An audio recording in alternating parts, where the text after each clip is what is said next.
This poem is about my friend, a person that my sister and I once knew, and I feel like his story should be told. And he meant a lot to me and my sister.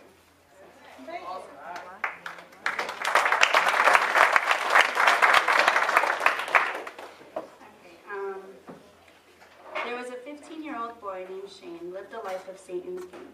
Appellations for a freshman like fresh meat provoked his anger towards them, which made his heart turn into sleep. Shane thought having a bad boy reputation would cover his identity from his newbie station. Shane had a guilty conscience amongst his new friends, but Satan whispered, being boisterous is the new trend. Shane used to be innocent, meek, kind, but money, drugs, and liquor corrupted his mind. He started hanging out, selling bags in Manchester at the end of the block. When Shane was out of weed, he knew whom to call when he needed to restock. Reveries had involved breaking windows, stealing cars, but Shane was now way too far. So I might get emotional a little bit. Come on. Okay, we're with you. Thank you. He was bellicose with young women on the streets, and when it would happen, it would be like an iPod on repeat. Torturing girls for Shane's own pleasure. To him, it never mattered the way she measured. Shane's journey had led to danger because the darkness made him into a stranger. Only druggies recognized Shane, for he was a different person at school, and he thought he was cool. Other students squealed of fear when Shane passed because each step he took. However, to be promiscuous with girls, being the sweet kid was the oldest trick in the book. It didn't matter that Shane was a freshman at Manchester. His popularity came from being the new school's investor.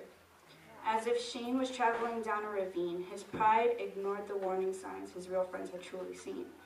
His real friends saw a change in his heart, and they couldn't do anything because it was too broken apart. Upcoming fate could not fix the transformed Shane because it was too late. Coincidentally, he dropped out of school to sell weed, but Satan was ready to sign Shane's soul into a deed.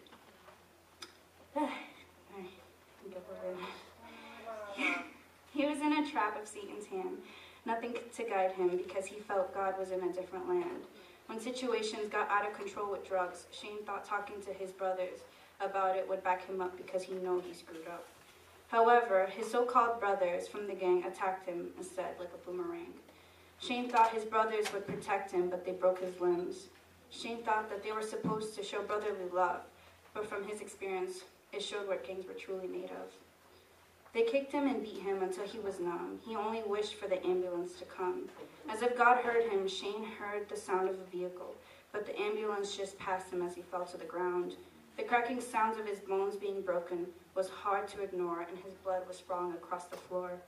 Because Shane was bleeding so much, there was no point of pleading. His gruesome scene was tragic. Even the blood was seeping through his fabrics. Shane realized that these brothers of his were insane, and the thought of doing this misery to other people were inhumane.